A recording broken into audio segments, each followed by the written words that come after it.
جماعت اسلامی ہند ناندیڑ کے شعبہ قیام و عدل قسط کی جانب سے آج لیگل اویئرنیس کے ورکشاپ کا انعقاد کیا گیا۔ پروگرام میں مہمان خصوصی کی حیثیت سے ایڈوکیٹ محمد محی الدین اور ایڈوکیٹ مبشر پٹھان کو بطور خاص مدعو کیا گیا۔ ایڈوکیٹ محمد محی الدین نے انصاف کا حصول اور سماجی کارکن اور ایڈوکیٹ مبشر پٹھان نے دستور ہند اس عنوان پر تقریر کی۔ دونوں مقررین نے شرکاء کی رہنمائی کرتے ہوئے دستور ہند کے مختلف دفعات، شہریوں کے حقوق، ذمہ داریاں، اسی طرح قانون کی مختلف اصطلاحوں کے بارے میں معلومات دی۔ یہ لیگل اویئرنیس ورکشاپ رکھنے کا مقصد شہر کے مختلف بستیوں میں لیگل ٹاسک فورس کی تشکیل عمل میں لانے کے لیے کیا گیا تھا۔ اس ٹاسک فورس میں خدمات انجام دینے والے افراد کی قانونی معاملات میں رہنمائی کی جا رہی ہے تاکہ کسی بھی مشکل گھڑی کا سامنا کرنے میں مدد ملے اور لوگوں کے شہری حقوق کا تحفظ کیا جا سکے۔ اگر کسی معاملے میں پولیس اسٹیشن جانا پڑ جائے تو وہاں پیش آنے والے حالات کا کیسے سامنا کیا جائے اور اپنے شہری حقوق کا کیسے استعمال کیا جا سکے، ان تمام امور کے بارے میں رہنمائی کی گئی۔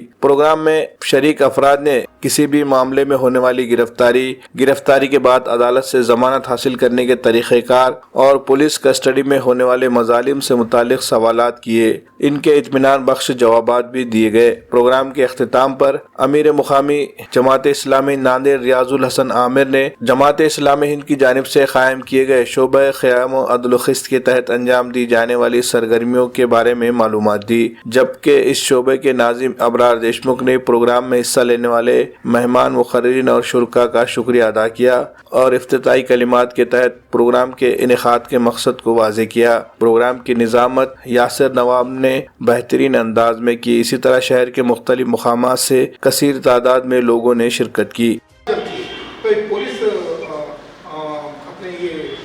ایکچولی یہ جماعت اسلامی کے شعبہ عدل و قسط کے جانب سے یہ لیگل اویئرنیس پروگرام منعقد کیا گیا تھا۔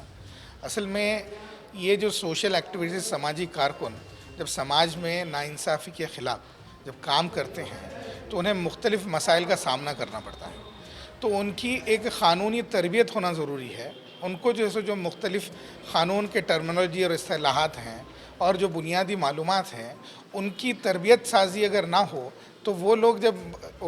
حکومت کے ساتھ، حکومت کے افسران کے ساتھ جب گفتگو کرتے ہیں تو ان کے پاس مختلف مسائل، ان کو دشواری پیش آتی ہے۔ تو آج کے اس پروگرام کا مقصد یہ تھا کہ یہ جو ہمارے سماجی کارکن ہیں، ان سماجی کارکن کی تربیت ہو سکے اور ان کو اس بات کا علم ہو سکے کہ قانونی طور پر وہ اپنے مسائل کے حل کے لیے کس طرح کوشش کر سکتے ہیں، ان کا کیا دائرہ کار ہے، ان کو کیا اختیارات حاصل ہے، ان کو دستور نے کیا ضمانت دی ہے، ان کے کیا رائٹس ہیں، ان کو کس طریقے سے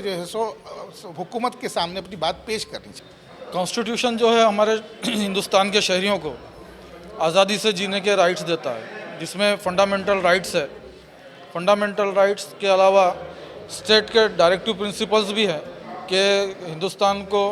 ویلفیئر اسٹیٹ کیسے بنائی جائے، اور ہندوستان کے شہریوں کے کچھ ڈیوٹیز بھی بیان کیے گئے ہیں۔ اسی طرح سے پارلیمنٹری سسٹم، جوڈیشری اور ایڈمنسٹریٹو ونگز کی بھی ذمہ داریاں اور ان کے کام کاج کے طریقے اور اس کے قائم کرنے کے طریقے، یہ سب کانسٹیٹیوشن میں بیان کیے گئے ہیں۔ کانسٹیٹیوشن ایک ایسی کتاب ہے، ایسا دستاویز ہے جس کو مد نظر رکھتے ہی ہندوستان کے گورنمنٹ کو، اسٹیٹ گورنمنٹس کو قانونی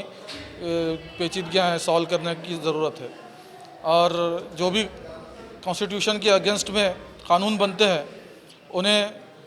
ریجیکٹ کرنے کے لیے ہم سپریم کورٹ اور ہائی کورٹ جا سکتے ہیں۔ یہ تمام چیزیں کانسٹیٹیوشن آف انڈیا خود اس میں اپنے آپ میں بتاتا ہے۔ جماعت اسلامی ہند ناندیڑ کی جانب سے آج لیگل اویئرنیس پروگرام کا انعقاد کیا گیا تھا، جس میں شہر بھر سے مختلف محلوں سے جو سوشل ورکرز اور جو اس فیلڈ میں کام کرنا چاہتے ہیں، انٹرسٹڈ ہے، ان کو اس میں انوائٹ کیا گیا تھا۔ جیسے کہ اس میں اس کا عنوان اس بات کو ڈیفائن کرتا ہے کہ یہ اصل میں اویئرنیس کا پروگرام تھا کہ کانسٹیٹیوشن جس کی ہم بات کرتے ہیں تو بیسک فنڈامنٹل جو رائٹس ہے، جس کو شہری حقوق کہا جاتا ہے، اس کا اویئرنیس جب تک ہمارے نوجوانوں کو نہیں ہوگا یا پھر ہمارے سوشل ورکرز کو نہیں ہوگا تب تک ہم آگے چل کے اس کا کام نہیں کر سکتے۔ اس کے علاوہ جتنے پولیس کے حوالے سے جتنے بھی جیسا کہ گرفتاری وغیرہ ہے، MCR ہے، PCR ہے، اور بیل ہے یہ تمام کے جو نارمس ہے گورنمنٹ کے اپنے اس کے اندر، تو وہ تمام نارمس کا بھی اویئرنیس ہمارے نوجوانوں کو دینے کی کوشش کی گئی۔